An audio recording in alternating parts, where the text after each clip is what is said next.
मेरे दिव्य गुरुदेव श्री परमहंस योगानंद जी के द्वारा बहुत ही महत्वपूर्ण संदेश।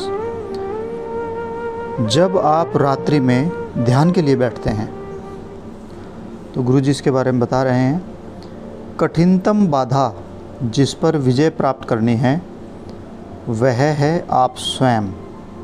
जब आप रात्रि के समय में ध्यान के लिए बैठते हैं, आपकी उत्तेजनाएं और चंचलता तब भी आपके साथ होती हैं।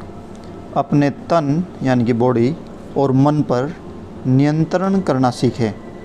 स्वयं अपने राजा बने। अपने अंतर में यानी कि आपके अंदर एक चलता फिरता स्वर्ग लेकर चलें और जीवन अथवा मृत्यु में, स्वर्ग में अथवा नरक में वह आंतरिक स्वर्ग आपके साथ रहेगा। गहनता से, सच्चाई से प्रार्थना करें और इस तरह से कहें, हे भगवान, मैं आपको जानने के लिए लालायित हूँ। हे ईश्वर, मैं आपको जानने के लिए लालायित हूँ, आप मुझे अवश्य उत्तर दें। हे ईश्वर, आप मुझे अवश्य उत्तर दें। और अगले दिन प्रातः फिर प्रार्थना करें, प्रभु आप मुझे अवश्य दर्शन दें। हे प्रभु, आप मुझे अवश्य दर्शन दें। अपने हृदय की भाषा में अगली रात्रि को भी उसी प्रकार प्रार्थना करें। यदि आप प्रार्थना करते रहेंगे तो वे अवश्य उत्तर देंगे, लेकिन जब आप अधूरे मन से प्रार्थना करते हैं, अपने मन में किसी अन्य वस्तु का विचार रखते हैं, तो प्रभु जानते हैं आप उन्हें प्रथम स्थान नहीं देते और तब वे उत्तर नहीं देते।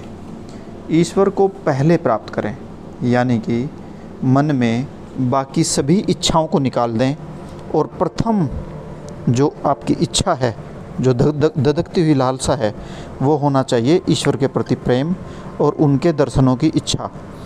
उन्हें अभी प्राप्त करें, प्रतीक्षा मत करें, क्योंकि माया बहुत शक्तिशाली है। इससे जानने से पहले ही आपका इस संसार को छोड़कर जाने का समय हो सकता है। जब भी आपको समय मिले, आप ध्यान करने के लिए बैठ जाएं। चाहे कितनी भी बार आपकी प्रार्थनाओं का उत्तर न मिला हो, चिंता न करें, प्रार्थना करते ही जाएं। सच्चाई के साथ प्रार्थना करें, हृदय से, गहन हृदय की गहन गहराइयों से प्रार्थना करें। विश्वास रखें कि आपकी प्रार्थना का उत्तर दिया गया है। मैंने अपने जीवन में प्रार्थनाओं के प्रति प्रभु के उत्तर के अद्भुत प्रमाण देखे हैं। मैं आपसे आग्रह करता हूँ कि छोटी छोटी वस्तुओं के लिए प्रार्थना न करें, बल्कि प्रभु के लिए, दर्शन के लिए प्रार्थना करें।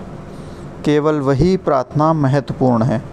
यदि आप प्रत्येक रात्रि ध्यान के लिए अपनी निद्रा में से 1 या 2 घंटे त्यागने के लिए तैयार हैं, तो आप ईश्वर के धाम में अवश्य प्रवेश करेंगे, यानी कि आप अपने आप को ईश्वर के साथ अपनी एकता अनुभव करेंगे। समय को न देखते रहें, गहन सच्चाई से प्रार्थना करें, प्रभु मैं केवल आपको चाहता हूँ। हे भगवान, मैं केवल आपको चाहता हूँ। हे प्रभु, मुझे दर्शन दें। आप ठीक यहीं हैं, मेरे मन के पीछे, मुझे सुन रहे हैं। आप मेरे अंदर भी हैं और मेरे बाहर भी। हे प्रभु, मैं आपको चाहता हूँ। मेरे हृदय में अपने प्रति प्रेम को बढ़ाएं, मेरे हृदय में अपनी भक्ति को बढ़ाएं, मेरे मन में आपके प्रति दिव्य ज्ञान को बढ़ाएं। इस तरह से प्रार्थना करें। बुरी आदतें और चंचलता आपको अपने प्रयास से विचलित करने का प्रयत्न करेंगे। बार बार आपके मन को आदतें कंट्रोल करेंगी और चंचलता आपके मन में फुसफुसाएंगी और आप विचलित होकर बहुत जल्दी अपने ध्यान से हट जाएंगे। परंतु अपने मन को ईश्वर पर लगाए रखें, तब आप अपने भीतर प्रभु की विद्यमानता प्राप्त कर पाएंगे। सांसारिक आनंद की इच्छाएं एक चुंबकीय आकर्षण पैदा करती हैं, जो मानव को पृथ्वी पर बार बार जन्म लेने के लिए खींचती हैं। जिन्होंने अपनी इच्छाएं ईश्वर में संतुष्ट कर ली हैं, उनके लिए पुनर्जन्म की कोई आवश्यकता नहीं है। जब कभी भी वे अपनी कोई इच्छा पूरी करना चाहते हैं, वे उस वस्तु का केवल विचार मन में लाते हैं और उनके सामने वो वस्तु प्रकट हो जाती है। मेरी माँ मेरे सामने देह रूप में प्रकट हो गई। जिस प्रकार मैं यहाँ आपसे बात कर रहा हूँ, ईश्वर कितने दयालु हैं, वे कितने अद्भुत हैं। जब हम उनको अपने प्रेम में सर्वप्रथम स्थान देते हैं, तो वे अपने प्रेम और आभार को प्रकट करने के लिए हमारी मनचाही वस्तु हमें दे देते हैं। तो ठीक इसी प्रकार मेरी प्रार्थनाओं का उत्तर सुनकर परमात्मा ने मेरी माता को मृत्यु के बाद दोबारा से प्रकट किया। ईश्वर की सहायता से स्वास्थ्य एवं धन अथवा शक्ति अथवा मित्रगण का प्रदर्शन कर पाना ठीक है, परंतु यदि आप स्वयं ईश्वर को अपनी प्रार्थनाओं के उत्तर पाने के लिए मना सकें, तो आप भाग्यशाली होंगे। अतः जब तक शांति से न बैठें, तब तक आप अपने जीवन में ईश्वर को सिद्ध न कर लें। वह उस प्रत्येक वस्तु को जिसकी आपने कभी भी इच्छा की होगी, ईश्वर आपको दे देंगे और वह आपकी परीक्षा लेंगे।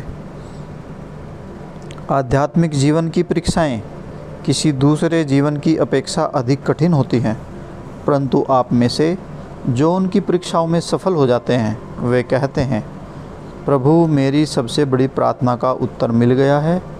आपके अतिरिक्त मेरे हृदय की और क्या अभिलाषा अथवा आवश्यकता हो सकती है। सांसारिक परिवेश आपको यह याद रखने से रोकता है कि एकमात्र उपयोगी इच्छा ईश्वर को प्राप्त करना है, परंतु प्रतिदिन तुम्हें स्वयं को इसका स्मरण कराते रहना चाहिए। और जब आप यह निश्चित कर लें कि मैं धूम्रपान नहीं करूँगा, या मूर्खतापूर्वक नहीं खाऊंगा, झूठ नहीं बोलूँगा अथवा किसी को धोखा नहीं दूंगा, तो इन अच्छी आदतों में दृढ़ रहें और कमज़ोर न पड़ें। गलत परिवेश आपकी इच्छा शक्ति को दुर्बल बना देता है और गलत इच्छाओं को आमंत्रित करता है। चोरों के साथ रहने पर आप सोचने लगेंगे कि केवल यही जीवन है, परंतु दिव्य जनों के साथ रहने से और इस संपर्क हो जाने के पश्चात कोई भी अन्य इच्छाएं आपको प्रलोभित नहीं कर सकती, वे सब फीकी पड़ जाएंगी। इसलिए गहन ध्यान के कुछ क्षण अथवा किसी संत की संगति आपको इस माया सागर के पार ईश्वर के तट तक ले जाने के लिए प्रेरणा का एक बड़ा बेड़ा होगी। जय गुरु जी।